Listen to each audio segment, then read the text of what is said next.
বিয়ে উপলক্ষে কোনো উকিল বাবা টাবা চলবে না। নিজের বাবা বেঁচে থাকলে সেই বাবা তিনি নিজে নিজের সন্তানের বিয়ে দিবেন, ব্যাস।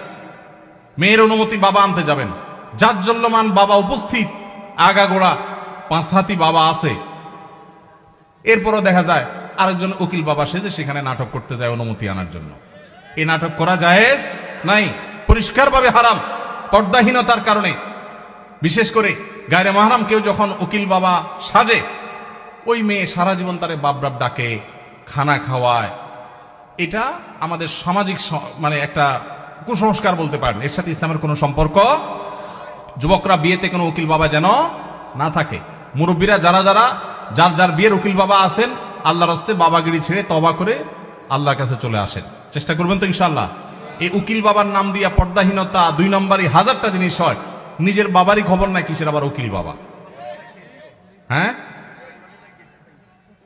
উকিল বাবার লগে বললো ভাগছে কোন মেয়ে। আল্লাহ মাফ করুক আমাদেরকে।